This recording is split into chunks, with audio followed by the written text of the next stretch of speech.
The color of absence. The gallery air was cool and smelled faintly of turpentine and old wood. Elara stood before a canvas titled Rooftop Twilight, a swirling masterpiece of muted blues and bruised purples. It captured the exact, heartbreaking shade of light that fell across Parisian rooftops just after a storm. She had come here, to this quiet, obscure exhibition, because the painter, Julian Thorne, had been the ghost of her life for the last 10 years. They had been art students, poor, passionate, and inseparable. Their love was a fierce, vibrant thing, like the clash of crimson and gold. But ambition, that cold, gray wash, had separated them. Julian had won a prestigious residency in Rome, a chance to become the artist he was meant to be. Elara, needing stability for her ailing mother, stayed in London, taking a mundane job curating archives. Go, she had told him that final rain-soaked night. Don't look back. He had left, and their communication, once a torrent of letters and sketches, had faded to a single, stiff email once a year. Now, standing before his work, she saw their story, not in the archives she managed, but in the paint. Every brushstroke was a memory. The raw, desperate yellow of the lamppost was the light in their cramped student flat. The aggressive black stroke was the night they fought over his decision. It's breathtaking, isn't it?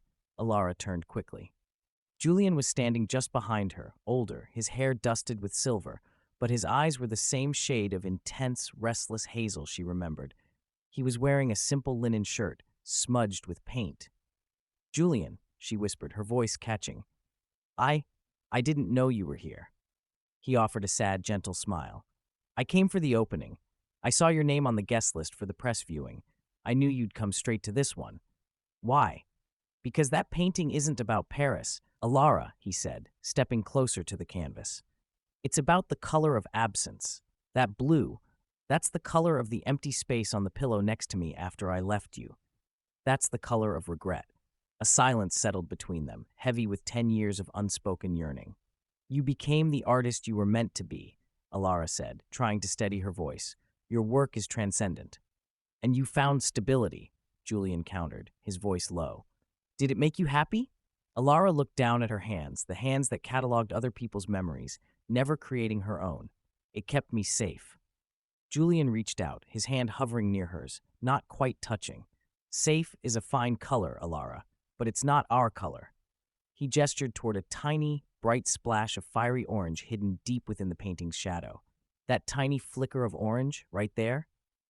That's what I kept, the knowledge that once we were everything. That's why I came back, Elara. I finished the work, but I never finished the story. He finally let his hand settle over hers. The touch was a shock of recognition, an electric current after a long drought. The exhibit runs for 2 weeks, Julian said, his eyes searching hers, pleading. Give me just 7 evenings, Elara, not to rewrite the past, but just to paint a new final act. Elara looked from his face to the painting, from the blue of absence to the hidden flicker of orange hope. She finally nodded, a single tear tracing a path through the dust of time on her cheek. I always loved your final acts, Julian.